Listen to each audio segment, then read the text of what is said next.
Welcome to the latest session of the Lord of the Rings Online, where I'm playing Donovan, a hobbit minstrel.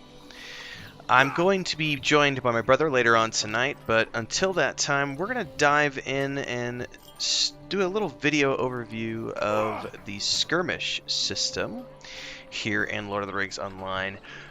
Some of you may have played this before, some of you might not. Again, this is the playthrough that we've been doing on free-to-play characters for the first time ever, and just recently hit 20 with these characters and got the prompt to visit a skirmish captain, so I figured it was as good a time as any to give an overview of the skirmish system in Lord of the Rings Online. So, before we get going, skirmishes in this game are an extra activity that you can do if you're just playing around and you never actually plan on going through the storyline of the game or anything like that.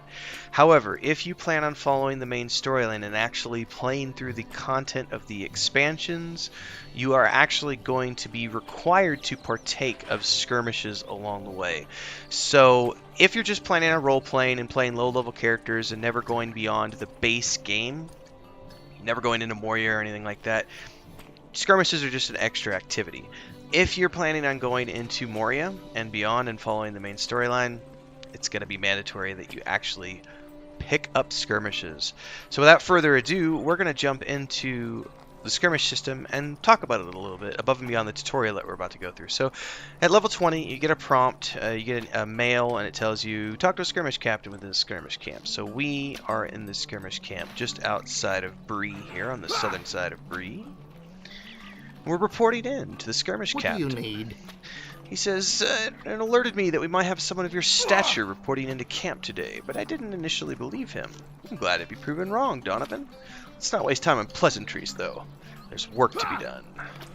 Could I speak with you a moment? Alright, so, this is a basic overview. They're going to jump you into the skirmish system. The overview is fairly easy. We're going to run through it here on the stream.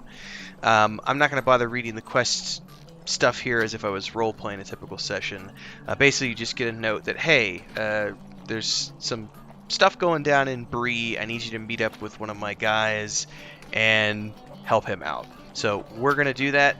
We're going to get prompted to pick up this and travel now into a skirmish instance. All skirmishes take place in instances. While war raged in the south and the rangers of the north were absent, brigands and ruffians took an opportunity to wrest control of Bree.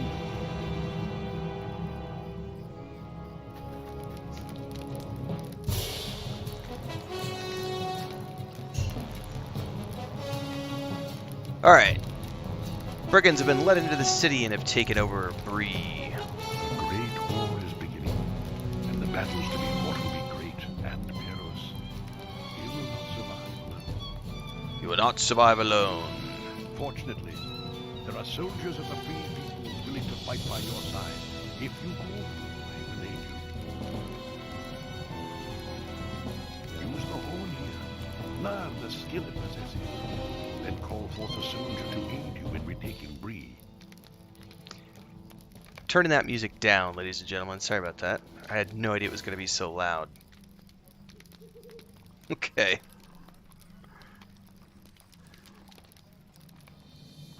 Alright, use the horn here. Learn, it says, so there are soldiers of the free peoples willing to fight by your side. If you call them, they will aid you. Use the horn here. So there's a horn right here you can pick up. Good.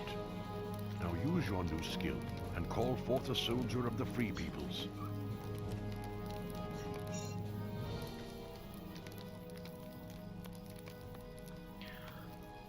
Alright, so I got these new abilities here. We're just going to drag them up on my hotbar here. We've got one that's calls a soldier to assist you in battle, and the other one is to direct the soldier. So we're going to call the soldier. Very good. Basically, Now these are let me just... share with you the plan of how you're going to reclaim Bree. These are NPCs that will follow your orders and help you through. Your soldier is a powerful ally in the fight against the encroaching darkness. Skirmishes against the enemy focus on taking and controlling locations of value and importance around the battlefield. In reclaiming Bree, these locations are the South Gate, the Auction House, and Bill Fanny's home in that order. The gate is well protected, but your soldier will aid you in the battle. If he falls, simply call for another by reusing the skill you learn. If not for my arm, I would be at your side as well. Now go and reclaim Bree. Alright, so we now have a mission to take control of a point of interest, and they're going to be marked on your map. You're going to see this area on your mini-map here. So we have to go up here and do something about this. Now, I'm going to call my soldier again here. Now I can choose to either pull these or send him in to attack. Since I'm a minstrel, I'm going to go ahead and send him in. And I'll just assist him on these mobs.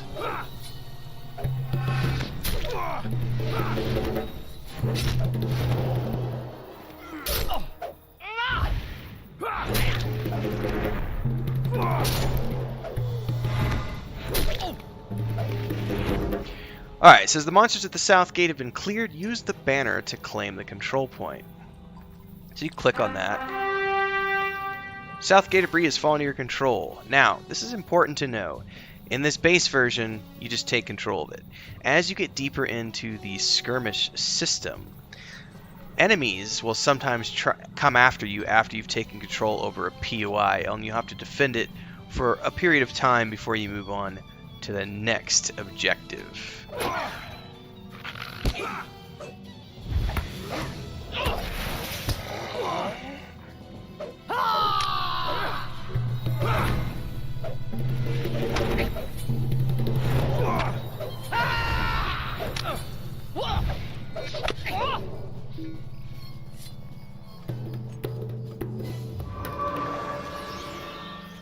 Alright, so we have another objective on our map, so we're going to go take out that objective now.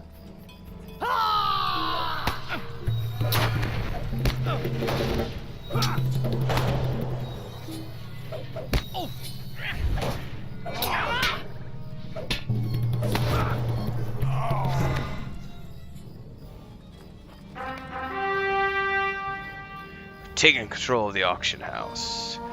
Alright, so see, these are coming to attack. It says a counterattack has been launched against the auction house. I forgot they actually teach you that in the tutorial. So that's what happens very often. The enemy will attempt to reclaim a point of strategic value on the battlefield by launching a series of counterattacks.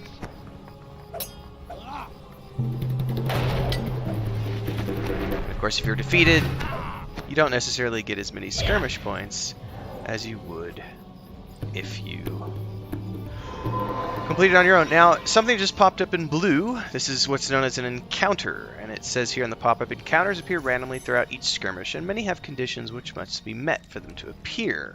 Completing all the encounters within a skirmish will increment a deed with unique rewards. Monsters drop consumables that you can use to aid you in your battle. These items provide short-term benefits. You also get more points and things of that nature. Now, it's important to note that these are optional. These encounters are optional to the instance itself. So you don't necessarily need to do them to complete the dungeon or the instance. But it gives you extra bonuses if you do. Now, it's important to note, though, that in many cases, you're defending points of interest. Let's see if I can get her out of the car, because my guy is stuck.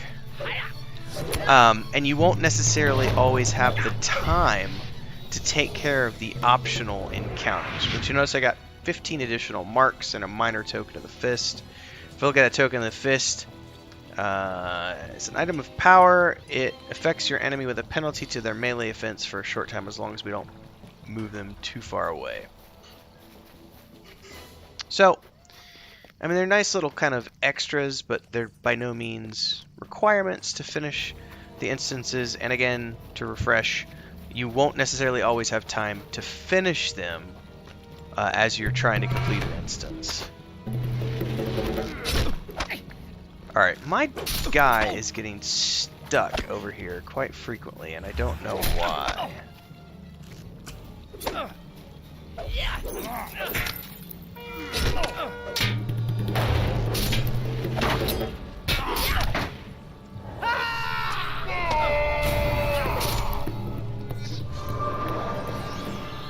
Bugs are bad, okay.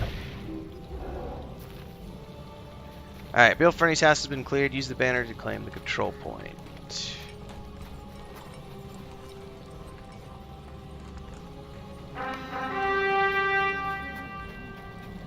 Alright, here's the Watcher.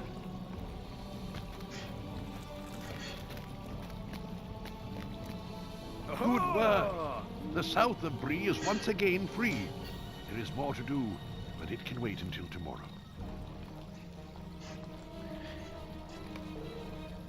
So we've completed this instance. And we've done that particular skirmish. And now we need to report in. Okay, second Watcher, Heath has had high praise for what you did in Bree. Now the town folk are gathered in the Prancing Pony. The brigands are planning to attack. We need to defend them. Now, this is where things start to get a little, not necessarily complicated, but as you get deeper into the skirmish system, you'll be able to choose the size of the encounter, or the size of the instance that you want to launch. So if you're just by yourself, or if you want to do a duo or a trio or a 6-man party or beyond, you can also choose the tier, which is the difficulty level, and that affects how many marks and things that you get. And it gets far more complex than that. You'll notice that there's a whole bunch of different options. The gray ones I can't choose yet, but the blue ones I can. These are different skirmish instances that are available for me to fight and take on, but some of them you'll notice that the road to Erebor says 12, so it's automatically, that's a 12-man group, that's a 3-man group, that's a 3-man, 12-man, 6-man, 12-man, etc., and there's no options to change that to something else. Now the defense of Minas Tirith, I can choose if I want it to be for 1 person, 2 persons, or 3 persons. So you have the option on some of these, other ones you do not. Other ones you're required to pick. So for example, this one, Helm's Dyke, it's either a 1-person, a duo, or 6-person party. So lots of different options here when you get at this, but we need to do the Defense of the Prancing Pony, which is a solo option, so we don't even have an option on the drop down, and we're going to choose to launch that now. Then you get this pop-up. It tells you the tier difficulty that you're getting. It's a solo. Tells you the level that you're doing it on and the amount of marks you're going to get, and then you can choose to travel now, and then you get transported into that instance. The inhabitants of Bree have spent the occupation holed up within the Prancing Pony. Angered at their uprising, the brigands have decided to burn them out. You will need a stronger ally for this foray. There are many ways soldiers can be trained and outfitted for battle. Archers, warriors, protectors, sages, bannermen, and herbalists are all willing to answer your call. For this battle, a warrior will be to our best advantage. Will? Tom, come out here for a moment. So here it gives you a quick explanation of traits. Speak to Will, purchase the warrior role trait. Then speak to Tom and complete the soldier's training. So traits for your soldier can be purchased and ranked up. This is basically how you choose what class and the abilities that your soldier gets. All right, so first we need to talk to Will. We're gonna train in the warrior role. I can choose more because I have points. I have 2,400 points. I just trained him once. If you hover over this, you'll notice that it says what level his current level is. He's currently level 19. That's the current level. If I choose to train him again, he'll go up to level 24. So we'll train him one time, so he's level 24. We'll train him one more time if we wanted to. Take him up to level 29. So we'll leave it at that. Then we'll talk to Tom and manage your traits. Now, this is all going to be done at the camp outside of this instance. That's where you can readjust the traits of your soldier, give him different roles and so on and so forth. But for the moment, the tutorial, they're teaching us to do it in there. Once we get out, I'll show you where you can do it in the camp itself. You'll have 4 tabs here. One is for the attribute. What is he? Is he a warrior? Is he a ranger? Is he a healer? Is he a caster? Is he doing crowd control? What is the role? What is the attribute of your particular soldier? We're going with a warrior at the moment. Now, we don't actually have any skills, training, or personals at the moment, but you'll notice that I have an open slot for a skill and an open slot for training. We'll learn more about that once we get out of the instance. So I have trained my soldier to be more than a generic individual. He is now a warrior, and we're going to confirm that. And then we need to resummon. Very good. A warrior will increase our offensive capability and allow us to cut through waves of enemies. Alright, you'll find other allies that will help you in the instances. Tom, get back inside. We'll handle this. Prepare yourself, my friend. Their first wave approaches. Alright. I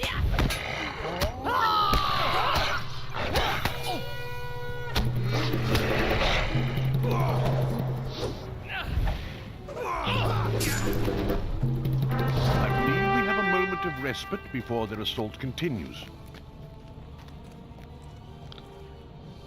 We often know little about the enemy's forces or where exactly they may come from. This is why it's important to remember that thing I said earlier about the extra encounters, because you never necessarily know where things are going to be coming from.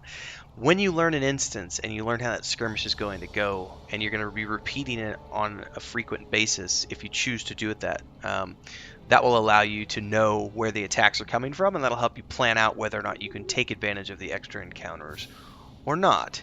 But he says here in his tutorial, he says, I do not know what combination of these things might come at any point, so you have to stay on your guard and be prepared to alter your defense at any moment to defend against the enemy's assaults. The enemy employs a number of terrible lieutenants, specially trained enemies with unique skills. Bosses, in other words. It is difficult to know which lieutenants march with the enemy until they arrive on the battlefield.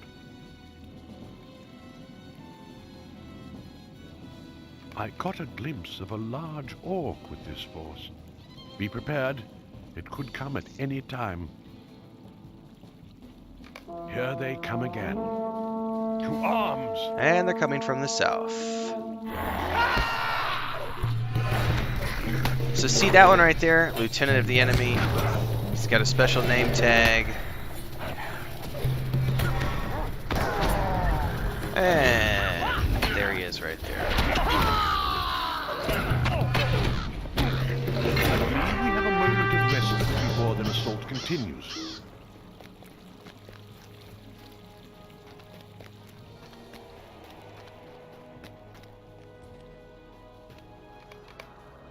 As you encounter and defeat more lieutenants, you will learn more about how they affect the battlefield. And what you can do to expose and exploit their individual weaknesses. They all have at least one. And it's important to know what their weaknesses are, I because believe we are nearing the end of this battle. Defeat this assault and Bree will be free once more. Here they come! as you get deeper into this system, further into the skirmishes, the lieutenants become increasingly more difficult, and as you get up higher in tiers, they do more things, and those things that they do can be extremely detrimental to you and your group. So you have to adjust your strategies based on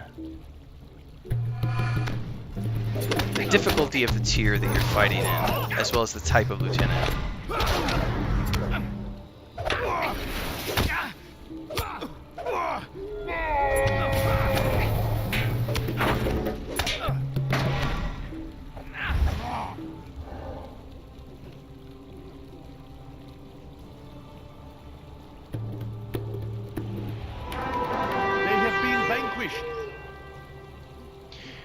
It's talking about here about how there are many skirmish rewards available. All of them require marks which are earned from accomplishing goals within skirmishes. You also get marks for completing deeds and certain quests in the game world.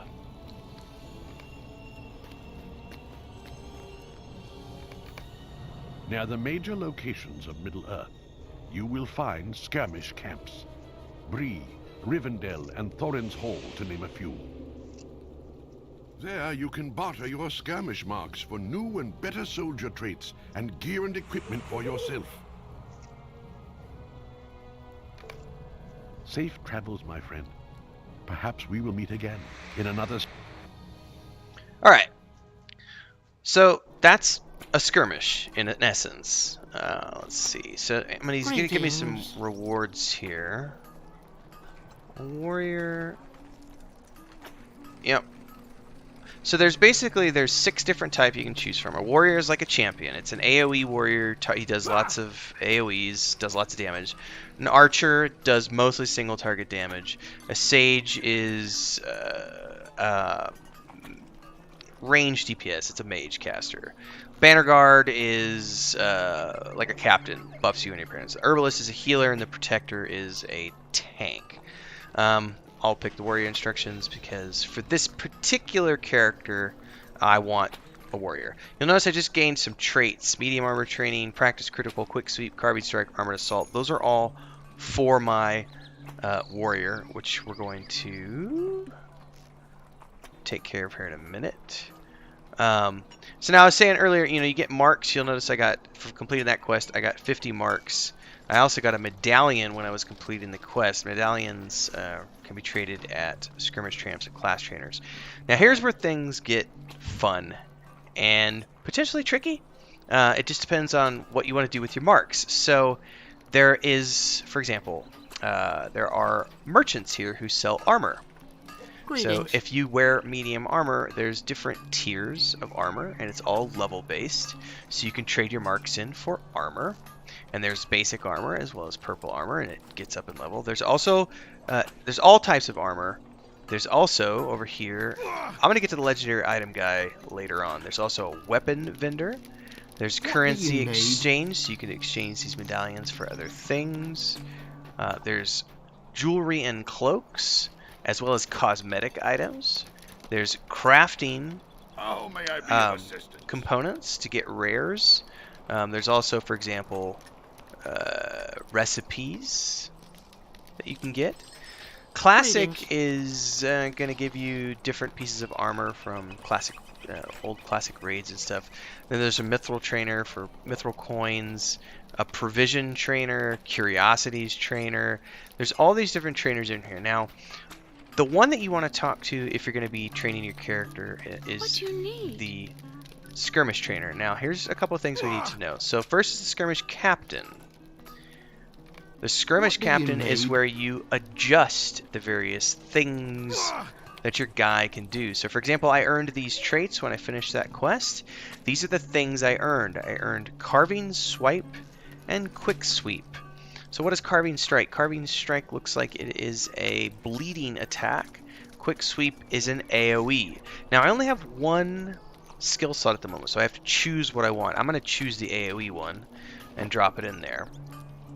And then training is additional stuff like, okay, do I want him to be better at landing crits, or do I want him to have more armor? Now I'm going to go with more armor. Once I've done that, I'll hit confirm. Costs a little bit of coin. You confirm that's the setup that you want. Then you go back over here to the skirmish trainer.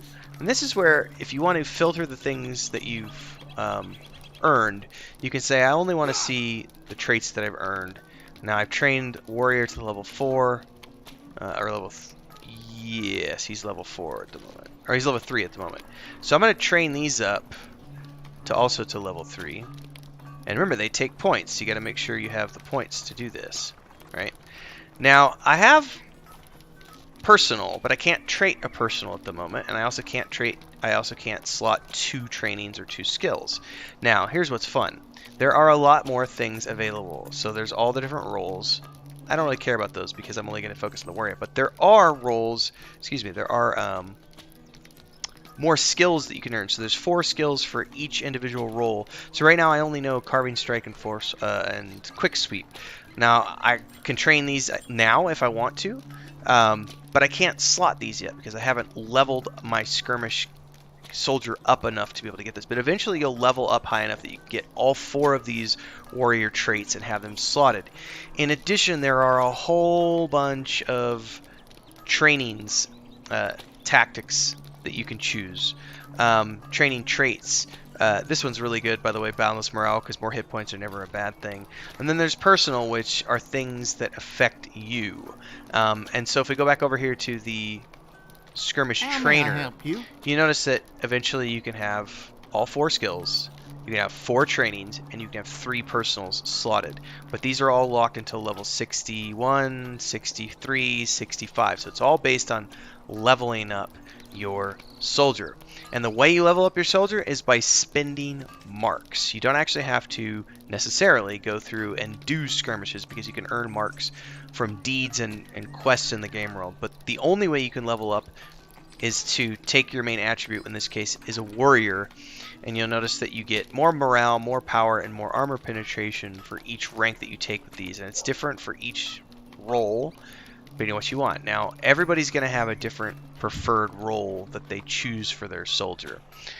It's just going to depend on what your class is. Since I'm a minstrel, I'm going to be focused on healing. I like the idea of having a warrior because he can run out there, do AoE damage, take care of the bad guys. I could do a little bit of spot DPS while healing him, and going from there. Now, since I'm going to be playing this character with my brother, what's important to note is that he also is going to be choosing a soldier that's going to match his role as a minstrel, or excuse me, as a warden. Since I'm the healer for the party, more than likely he'll end up taking something like a banner lord, a sage, or a hunter, just depending on what we decide we want to do for the long-term strategy of our skirmishes as we continue to go through the game with this particular duo. So it kind of depends on, are you going to be doing it solo, are you going to be doing it duo, do you have a group that you play with, so on and so forth. Now, there's something very, very important to know about legendary items. Legendary items, some of these are... you've got accessories, titles, relics, first aid, symbols, heritage. Then you've got other stuff in here. It might actually not be on the legendary items. Actually, I might be thinking of the... Where's the crafting one? One of these, and I can't remember which one it is. Special ingredients? No, that's not it either. I don't remember which one it is off the top of my head at the moment, and it's been a long time since I've done this. It's this one right here. It's the Curiosities. So when you hit level 50 in this game, there's these optional quests that you can do which require you to get these rare components off of mobs in the game world. Things like bubbling droplets, corrosive droplets, Knickerbreaker horns, hooked warg claws, splintered warg claws. And believe you me, having done this back in the day, it can take weeks of killing hundreds, if not thousands, of mobs to get these items because they have an extremely low drop rate. It is highly recommended that if you don't do anything else with your points and you plan on doing those legendary quests at level 50, use your points here at this vendor, at this Curiosities vendor, to get these items, because otherwise you'll be spending hundreds if not thousands of kills and dozens of hours. So this can save you a lot of time if you plan on actually doing those legendary quests at level 50. So that's kind of a brief overview of the skirmish system, including the tutorial that we ran through. As you gain levels, you get access to more skirmishes. And again, you can run skirmishes by yourself, with a friend, as a trio, with a full group. Some of them require you to do it as a 12-man party for a raid. There's a ton of different options. There are also a ton of different ways that you can spend your points here at the camps. So if you're focused on cosmetic things, you can come over here and spend money on cosmetic options. May I help There's you? all these different housing items. There's cloaks, hauberks. There's a ton of options available. You can also spend it on jewelry and cloaks and armor and weapons and all these different things. So if you decide that your way of playing the game is to log in and do skirmishes 3 or 4 times a week and earn marks and level up your character and gear out your character that way, you totally can. Otherwise, like I said at the beginning of this video, this is sort of an optional system put in place just to give players something else to do. But again, if you're following the main storyline and you plan on actually doing the book content of the game, once you hit Moria, you will be required to be doing skirmishes, and I think they start in the low to mid 50s. It's been a while since I've ran through those storylines. So it does behoove you to, you know, do skirmishes from time to time, earn some marks, and get your guys, get your soldiers leveled up, because eventually you'll need them if you're going to be doing the main storyline, going through Moria and then beyond. So, brief overview of the skirmish system. Hopefully you enjoyed. If you enjoyed that, don't forget to subscribe to the channel, hit the bell icon to get updates for when I go live with new videos. And stick around because we got a lot more stuff coming down the pipeline as we continue the Lord of the Rings adventures.